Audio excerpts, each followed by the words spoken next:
नमस्कार दोस्तों, मैं अंकुर उपाध्याय स्वागत करता हूं आप सभी का आपके अपने YouTube channel share market analysis में। यहां पे आप सभी के साथ एक ऐसे स्टॉक में बात करने वाला हूं जिसमें आज के सेशन में आपको 4% की गिरावट आते हुए दिखी है। गिरावट तो बहुत सारे स्टॉक्स में आई है, बट यहाँ पे एक पर्टिकुलर खबर थी जिसकी वजह से ये स्टॉक टूटा है। और ये गिरावट का जो रीजन है केवल सिंगल डे यानी कि वनडे वंडर था, आज के लिए ही था। कल से कोई इंपैक्ट नहीं आएगा, कुछ भी नेगेटिव न्यूज नहीं है, तो इसके निवेशक बिल्कुल भी ना डरे, बिल्कुल भी ना घबराएं। बट हाँ, अगर आप इसको सेंटिमेंटली देखोगे तो डेफिनेटली एक नेगेटिव चीज दिखेगी आपको। पहले मैं आपको स्टॉक का नाम बता दूं। स्टॉक का नाम है डीएलएफ लिमिटेड। बीते कुछ दिनों में इस स्टॉक ने काफी अच्छा मुनाफा बना के दिया अपने निवेशकों को। लगभग 6 महीने में 50% के रिटर्न्स बना के दिए हैं अपने इन्वेस्टर्स को। एक साल की बात की जाए तो ऑलमोस्ट सिमिलर है, लेकिन अगर 2 साल की बात की जाएगी तो रिटर्न्स थोड़े से और बढ़ जाएंगे, जहाँ पे 61% की बात हो जाएगी। 5 साल की बात करें तो कुछ खास रिटर्न अभी तक तो ज्यादा देखने को मिले नहीं है, 165% के हैं। लेकिन ऐसा माना जा रहा है एनालिस्ट के द्वारा कि लंबे समय का ब्रेकआउट हुआ है इस स्टॉक में और ये स्टॉक यहाँ से वेल्थ को क्रिएट कर सकता है। ऐसे में एक खबर जो कल रात को आती है प्रमोटर्स की तरफ से कि promoter and promoter group will sell 1086 crore rupees shares tomorrow at a discount of 3%। तो ये अपने आप में एक टेंशन वाली बात है। जब अच्छा चल रहा है आपका शेयर, सब अच्छा कर रहा है, तो प्रमोटर्स बेचने आ गए, तो ये एक प्रॉब्लम का विषय होता है। नॉर्मल निवेशक फिर इसको इस तरीके से सोचते हैं, यार प्रमोटर्स ही बेच रहे हैं तो फिर प्रॉब्लम है कुछ शायद। अब मैं आपके साथ पूरी डिटेल शेयर करता हूं। प्रमोटर्स ने लगभग ये स्टॉक में बिकवाली करी है और जो अमाउंट है बिकवाली का वो आपके लिए निकल के आ रहा है 1086 करोड़ रुपीज का। 1086 करोड़ की बिकवाली हुई है इस स्टॉक में और यही आपके लिए रीजन बनता हुआ दिखा है आज की गिरावट का। मैं एग्जैक्टली आपके साथ डाटा पढ़ता हूं। Share price drop 4% amid reports of block deal.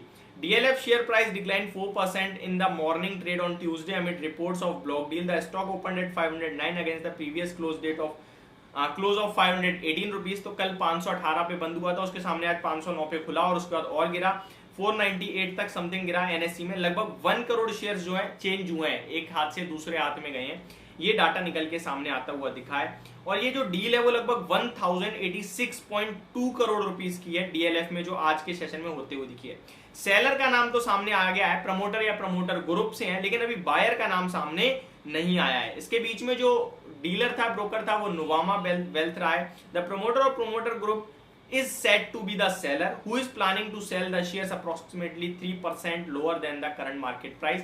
ये कल की तरफ से अपडेट है जहां पे उन्होंने बोला कि ये सेलर हो सकते हैं, 3% डिस्काउंट पे बेच सकते हैं शेयर्स को।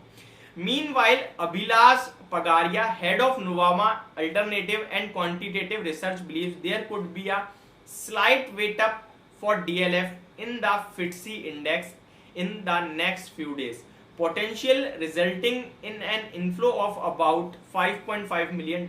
ये काफी पॉजिटिव न्यूज है। यहाँ पे जो एक एनालिस्ट है जो कह रहे हैं कि ये स्टॉक आगे चलकर FTSE इंडेक्स में एक्स्ट्रा वेटेज आ सकता है यहाँ पे, जिसकी वजह से $5.5 मिलियन इसमें इनफ्लो हो सकता है, तो ये पॉजिटिव है। In the MSCI index however there may be no impact in near term. MSCI index में कोई इम्पैक्ट नहीं होने वाला है, तो ये अपडेट है जिसकी वजह से स्टॉक टूटा है। अब समझने वाली बात यह है कि आज जो है डील की वजह से टूटा है। अगर किसी ने बेचा है प्रमोटर ने, तो किसी ने तो खरीदा है और वो खरीदने वाला भी छोटा फंड नहीं होगा। जब वो पैसा लगा रहा है तो डेफिनेटली सोच समझ के लगा रहा है, तो मुझे लगता है निवेशकों को ज्यादा घबराने की या टेंशन लेने की जरूरत नहीं है। ट्रेलिंग एसएल के साथ स्टॉक को होल्ड करें। स्टॉक में आपके लिए सपोर्ट लेवल निकल के आ रहे हैं अराउंड 480-75 के समथिंग के हैं। जब तक वो लेवल ब्रेक नहीं होते, मुझे लगता है आपको स्टॉक में बने रहना चाहिए लॉन्ग टर्म पर्पज से। स्टॉक में बाय ऑन डिप्स की स्ट्रेटेजी बनाए अराउंड 480-75 के समथिंग का, या तो आप एसएल रख लें ट्रेडर है तो, और अगर आप पोजिशनर या लॉन्ग टर्म इन्वेस्टर है तो आपको 480-75 के करीब थोड़ा और ऐड करना चाहिए। उसके बाद आपका एडिंग का जो लेवल है वो अराउंड निकल के आता है 430 के समथिंग, और इस स्टॉक को बाय ऑन डिप्स करेंगे तो आपका बड़ा पैसा बनेगा। आपको मैं ये भी बता दूं, अंडर 500 रुपीज की बाइंग लिस्ट में मैंने इस स्टॉक को कंसीडर किया था 355 रुपीज के लेवल्स पे, और ये स्टॉक 500 के ऊपर निकला है, तो काफी बढ़िया मुनाफा बनाया इन्वेस्टर्स ने इस स्टॉक में, हमारे कहने से अगर खरीदा होगा तो।